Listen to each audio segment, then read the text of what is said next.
Hello, Sociology of Aging students. My name is Dr. Pitt. I am your instructor for this section of Sociology of Aging, Gerontology 242, either N1 or N2, because I have two sections. I will be recording only one video, but I will be referring to both sections when I go over this information. This is the video for your syllabus, and you'll want to download your syllabus and follow along as I'm going over everything, just so you are on the same page as I am. And if you have any questions, you can jot them down and then shoot me an email after I have finished with this, or just whenever you want to shoot me the email. Just don't wait until December 5th. So, you know, that makes sense, doesn't it? So, I have my syllabus over here. If you notice that I am looking over that way, that's the reason why. All right, this is Gerontology 242, N1 or N2. It is an online asynchronous course. That means that you are able to work on the content of this course throughout the week. There is not a set time that you have to meet, either in class or online. So just know that that is you can work at your own pace throughout the week. Now, with that being said, this is not a correspondence course. So with correspondence courses, that's kind of everything's open and I can work at it however I want. And just as long as I have all the stuff done by the end of the semester, then I'm good to go. I have to be able to manage the classroom, and I have 3 online courses this semester, so I need to be able to make sure that I'm not herding cats. And H-E-R-D-I-N-G, not H-U-R-T-I-N-G. Okay, so herding cats, meaning I need to make sure that all of my assignments that I'm grading at the time are the ones that I'm in the mindset to grade, as opposed to, oh, okay, this is module 15, and that assignment is completely different than what I've just been grading. So it's all within the management style that I have of my classrooms, that I do not run it like a correspondence course. You may have some online courses that do run that way, but it's not this one, sorry. All right, this is a course that you will have as part of the gerontology minor requirements. There are 3 other courses that are required. Gerontology 200, which is the aging process, 241, psychology of aging, and 425, ethics in aging. My office is located at 215 West Folk. If you are at all familiar with where the Cosiano Clinic is, the Cosiano Clinic is on the right-hand side if you're heading away from the university. Our office building is on the left-hand side in the 200 block, right next to the physical plant office. So I am on the first floor. You will walk in. You'll see a set of stairs on the left. There is a hallway on the right. You'll go down the hallway. You'll take an immediate left and then another immediate left. And I am in room B, or office B. Typically, my door is open unless I am recording a video, or if I am meeting a student, or I just need some alone time, because professors need alone time too, to grade and all that fun stuff. All right. My office phone number is on here. Also, my email is pitt@findlay.edu. I have a daughter and a son, both here at the university, and my daughter's first name starts also with the letter M, and she's Pitt M. I am Pitt, the OG. Okay, so just know you know not to send it off to her, because she has received some emails from students. All right, my office hours posted are noon to 2 on Monday, 9 to noon on Tuesday, and noon to 1 on Wednesday. And that doesn't mean that that's the only time in my office. It's just those are the times that I'm able to meet with students.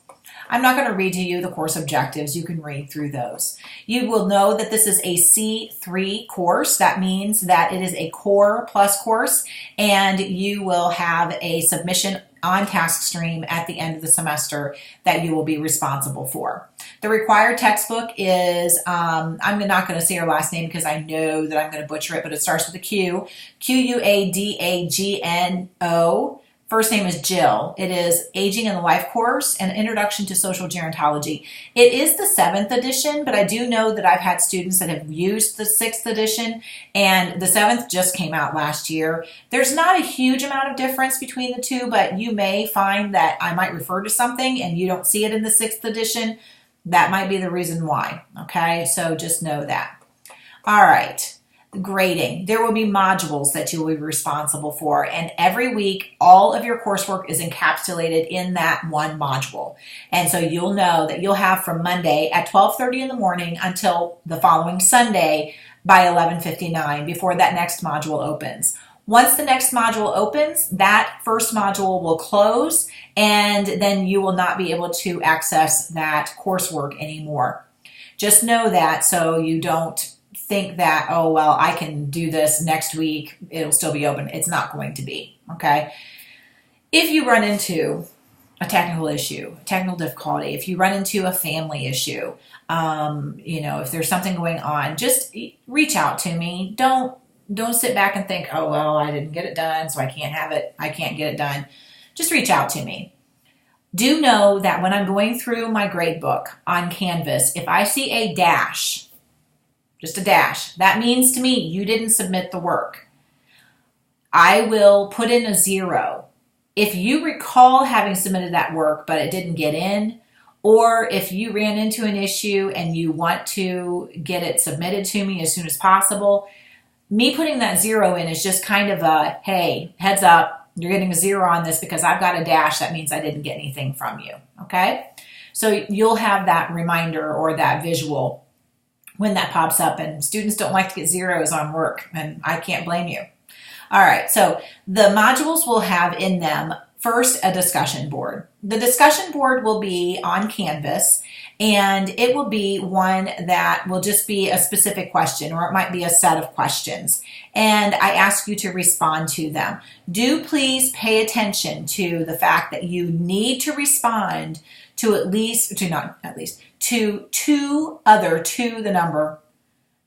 two students, okay? So if I am reading Alice's response and I like what Alice had to say, responses aren't, oh, I really liked what you said, Alice, and then that's it.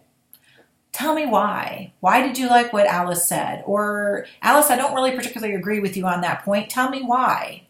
It's not to argue. It's not to be contentious.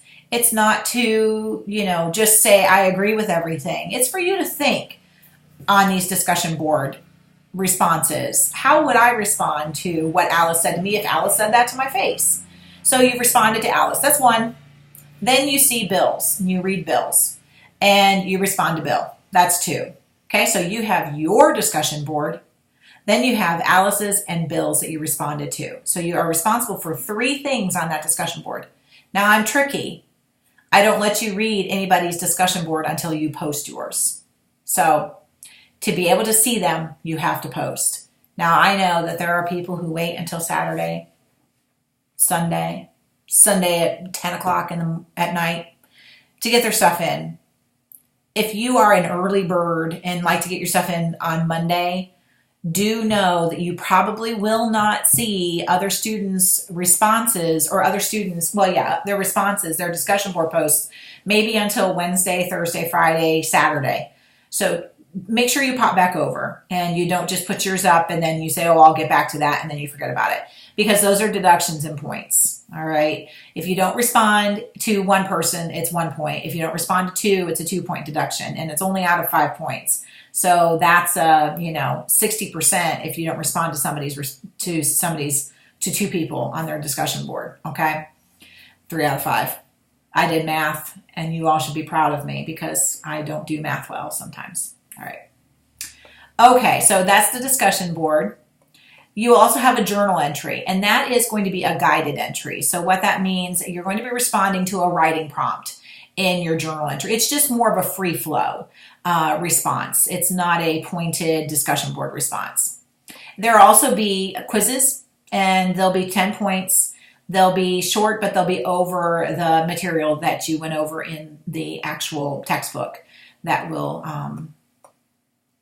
that will be there. Okay. There is a midterm for the course, so that midterm is in Module 8. So all the modules will be taken down prior to the commencement of the midterm.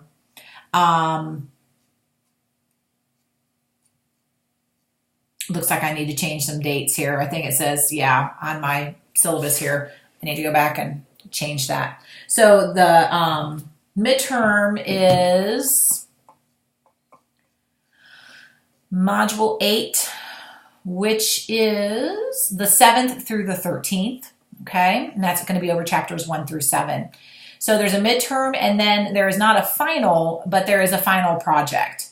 The final project is, it's aging in the movies, and I have a specific set of questions that I want you to address. This is not going to be a once over the top kind of application. This is going to be an in-depth view, okay? I'm going to have some parameters on what movies I don't want you watching, okay? I'm just going to tell you right now, and these will be listed, but right off the top of my head, I do not want you watching Up. It's cute, it's great, but I cannot tell you how many papers I have read on Up. More than I could even fathom to tell you, okay? I do not want this on The Notebook. That's also another one. I can't tell you how many I've read on The Notebook. There are a number of good movies out there, and I will put out a list of those movies for you. I think it's a link, actually, that sends you over to some good movies that deal with gerontology in the content, okay? And it has to be a movie, not a television show, so not the Golden Girls, not, I'm going to set Thelma and Louise, Grace and Frankie, yeah, the other ones, not the ones who, drive off into, the Grand Canyon, but Grace and Frankie on Netflix. So yes, it needs to be a movie. So there will be more information about this once that becomes, once that is getting closer to being due, okay? That is going to be the artifact that is used that you turn into task stream, and that's going to be due on December 6th, which is that last Friday of classes. Since there is no final, then the course content actually ends on December 6th, and then you have that next week for finals in your in-class classes. All right, I think that is it. Yes, I will respond to your emails at least within 48 hours. Typically, it's much sooner than that. But, every once in a while, an email does slip through the crack. But I do want you to know that I have on my syllabus what my timely response will be. That is during the work week. So if you email me on Friday at 10 o'clock or Saturday or Sunday, don't expect to get a turnaround time from me until Monday morning, okay? And that's after a module is due. Now, if it is oh my gosh, Canvas crashed, and I can verify that Canvas crashed, that certainly is something that I will take into consideration and respond accordingly. But for the most part, it's not well, I was in Aruba all week and I didn't get to my stuff, and so now it's Sunday at 10:59 and I only have an hour to get my stuff in. Can I get an extension? That's going to be responded to Monday, maybe Tuesday. Okay. I wish I was going to Aruba now that I think about it, but I'm not. All right, maybe maybe one of you is. All right. So here, the only exception to this rule, if there is a Canvas outage, or there's an error on my end. I am human, and I'm somewhat technologically savvy, but there are times that I don't get things posted because I had it on 2018 or 2020. So the human errors on my side, just send me an email and say, hey, listen, I don't see this assignment at all. I don't know what you're talking about. Let me know, because it's more than likely on my end that I didn't, because I was notorious. I've been in Canvas for a couple of years now, but I was notorious for not publishing things. And they'd just be sitting there. I'm like, I can see them. I don't know why they're telling me they can't. Oh, I don't have the little publish button marked as green. So that's my fault. Okay. So Canvas, if there's a problem with Canvas or if there's a problem with me, okay, those are the exceptions to that rule. All right. The rest of it, the whole syllabus is your responsibility to read, obviously. And you can see that there is a tentative course outline, and I will pretty much stick to that. The only unlucky souls who don't get the tentative course outline stuck to are the ones in my classes, because every once in a while we do get off on tangents and then I get pushed back. So, all right, I think that is it. If you have any questions, do not hesitate to contact me and ask me. I am just an email away. Like I said, do pay attention to what that email address is that you're using. Just go through Canvas if you need to, and it will just automatically go to me. Yeah, I think that's it. So have a good first week. If you have any questions, let me know. If you have any issues, let me know. But do watch this video, and I will. Oh, if you see me on campus, say hi. Some of you I've had before, but some of you I haven't, and so I don't know what you look like. And I would love to meet you, and just say hi. I don't bite. I'm not that foreboding. All right. Talk to you later.